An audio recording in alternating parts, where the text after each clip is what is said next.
How to fix your entire life in one day. If you're anything like me, you think New Year's resolutions are stupid. And here's why. Most people go about changing their lives in the completely wrong way. They create these resolutions because everyone else does. We create superficial meaning out of status games. But they don't meet the requirements for true change. Real change goes a lot deeper than convincing yourself you're going to be more disciplined or productive this year. Now, if you're one of these people, I'm not here to talk down on you.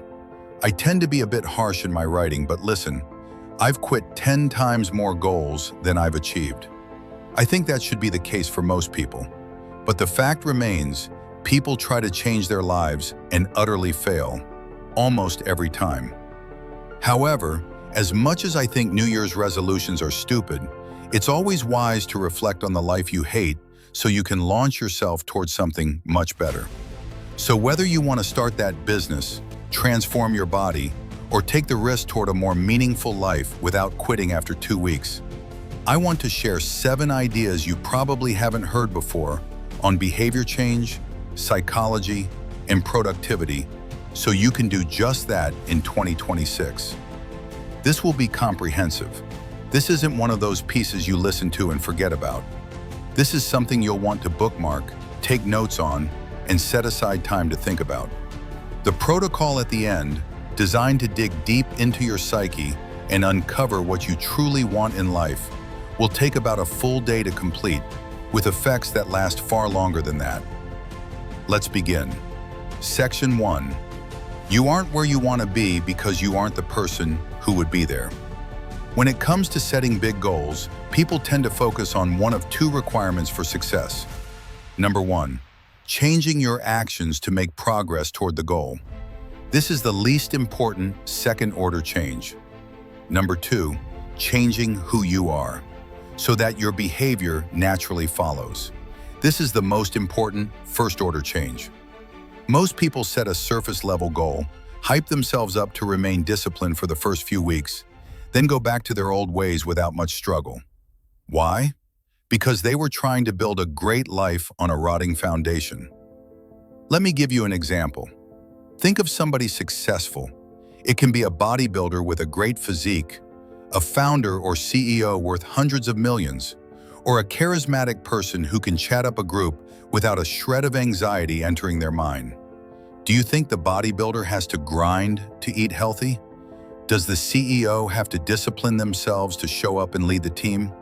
To you, it may seem like that on the surface, but the truth is, they can't see themselves living any other way. The bodybuilder has to grind to eat unhealthily. The CEO has to force themselves to lie in bed past their alarm clock, and they hate every second of it. To some people, my own lifestyle seems a bit extreme in discipline. To me, it's natural. I simply enjoy living this way. When my mom tells me I should take a break, go out and have some fun, I hold my tongue from telling her, if I weren't having fun, why would I be doing what I'm doing? This next sentence may sound simple, but it is baffling how many people don't get it.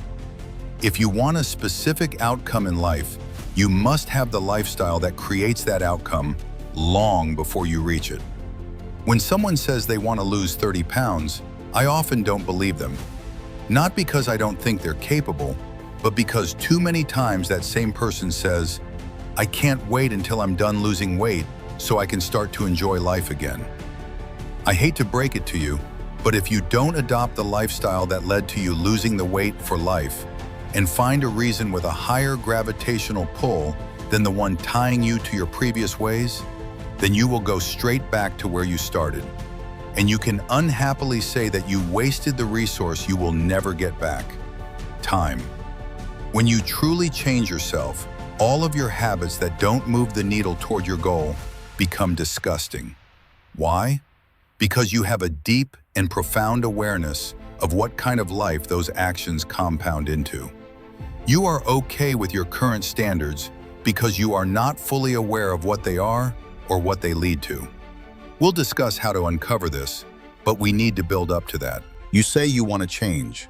You say you want to become financially free and get healthy, but your actions show otherwise for a reason, and it goes a lot deeper than you think. Section 2. You aren't where you want to be because you don't want to be there. Trust only movement. Life happens at the level of events, not of words. Trust movement. That's Alfred Adler. If you want to change who you are, you must understand how the mind works so that you can start to reprogram it. The first step to understanding the mind is to understand that all behavior is goal-oriented. It's teleological. When you think about it, this is kind of obvious, but when we dig into it, most people don't want to hear it. You take a step forward because you want to reach a certain location. You scratch your nose because you want to make the itch go away. Those ones are clear, but most of the time, your goals are unconscious. You may not realize that when you sit on the couch in the middle of the day, you are trying to burn time before your next responsibility. That's just one simple example. On an even more unconscious and complex level, you pursue goals that can harm you, but you justify your actions in a way that is socially acceptable and doesn't make you seem like a loser. As an example, if you can't stop procrastinating your work, you may justify it with the fact that you lack discipline. But in reality, you are attempting to achieve a goal like you always are. In this case, that goal could be to protect yourself from the judgment that comes from finishing and sharing your work. If you say you want to quit your dead-end job but stay in it without any real reason, you may start to think you don't have enough courage or that you were never really a risk taker. But the truth is that you are pursuing the goal of safety, predictability, and an excuse to not look like a failure to everyone else in your life who sees working a dead-end job as a sign of success. The lesson here is that real change requires changing your goals. I don't mean setting some surface-level goal, because the act of doing that serves an unconscious goal that is actually harming you.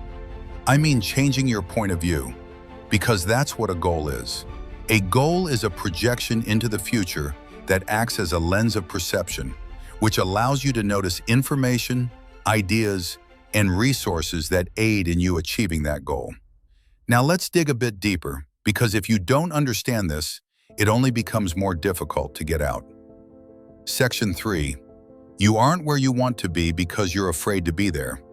Maxwell Maltz said, "The important thing for you to remember is that it does not matter in the least how you got the idea or where it came from. You may never have met a professional hypnotist. You may never have been formally hypnotized.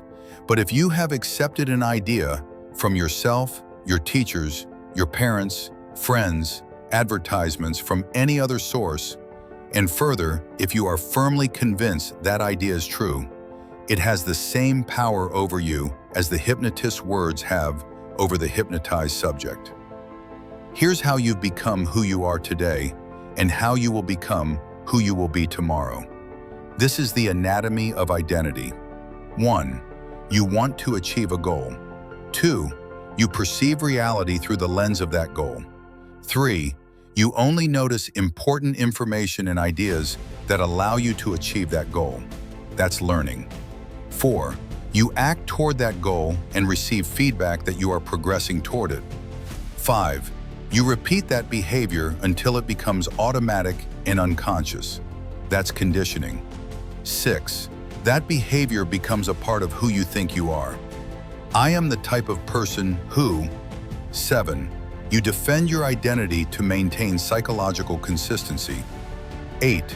Your identity shapes new goals, restarting the cycle. And if that identity is disadvantageous toward a good life, this gets bad very quickly.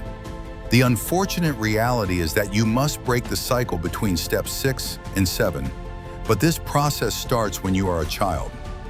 You have the goal of survival. You are dependent on your parents to teach you how to survive.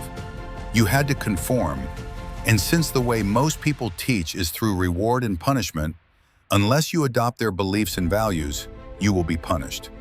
You don't actually think for yourself until you see through this.